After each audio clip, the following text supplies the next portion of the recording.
Di sini kita lihat kebijaksanaan yang dimiliki oleh Nabi Sulaiman alaihi salam. Bukti yang ketiga, pada waktu beliau mengadakan jihad fi sabilillah, beliau mengadakan mobilisasi dana. Tidak cuma manusia, binatang seluruhnya ikut memberikan sumbangan. Ketika datang gajah, gajah nyumbang kerbau. Datang kerbau, kerbau nyumbang kambing. Datang kambing, kambing nyumbang ayam. Datang ayam nyumbang burung. Datang burung nyumbang balang. Datang balang nyumbang semut. Gajah yang nyumbang kerbau ngelihat balang nyumbang semut ketawa. Hei semut, balang, Nabi Sulaiman kamu berikan semut untuk apa kayak gitu kecilnya? Liatin dong saya nyumbang kebo, kata gajah. Nabi Sulaiman tersenyum seraya bersabda, al-hadiyatu biqadril muhdi. Pemberian itu memang sesuai dengan kemampuan orang yang memberi. Kalau gajah nyumbang kerbau itu wajar saja. Gajah besar sumbangannya pun besar. Sebaliknya kalau balang nyumbang semut itu juga memang pantas. Balang kecil sumbangannya pun kecil.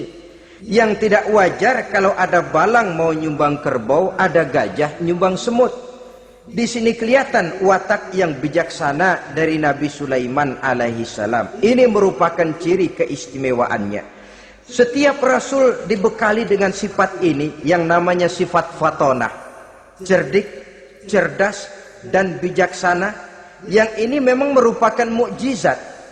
Kecerdasan seorang rasul tidak merupakan hasil sekolahan, tapi merupakan bimbingan wahyu semata-mata, dan ini yang tidak bisa ditandingi oleh manusia.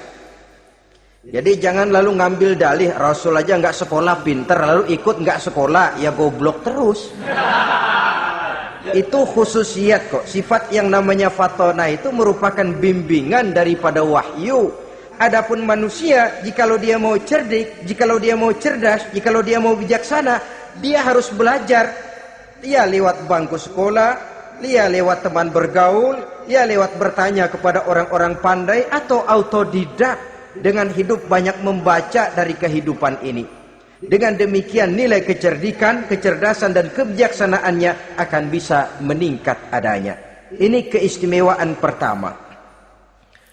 Keistimewaan yang kedua, Nabi Sulaiman diberikan kekuasaan oleh Allah sehingga bisa menguasai angin, jin, bahkan juga mengerti segala macam bahasa binatang. Menguasai angin, beliau bisa menundukkan angin ribut dan memerintahkannya angin itu. Dalam surah Al-Anbiya ayat 81 kita temukan, wali Sulaiman ar-riha asifatan tajri bi amrihi ilal ardil lati barakna fiha. Dan bagi Sulaiman, ia mampu menundukkan angin ribut yang bertiup menurut perintahnya ke permukaan bumi yang kami berkahi di dalamnya. Menguasai angin, barangkali istilah sekarangnya memahami betul meteorologi. Itu sebabnya mukjizat hanya diberikan kepada Rasul, orang yang jiwanya sudah stabil. Coba kalau potongan kita diberikan keistimewaan bisa ngatur angin, Saban Sari main angin. Nggak boleh ada orang kita kesel sama orang, undang angin, hantam saja. Maka mukjizat semacam ini hanya diberikan kepada orang yang jiwanya sudah stabil. Ada satu cerita, namanya juga cerita, tapi kebenarannya mendekati. Seorang wali di tanah Jawa, sholat Jumat di Masjidil Haram di Mekah itu. Namanya wali kalau di Jawa kan pakai belangkon. Dia sembahyang di Masjidil Haram, ini ada orang Arab usil, tumben ngelihat belangkon. Ini apa di tengah masjid?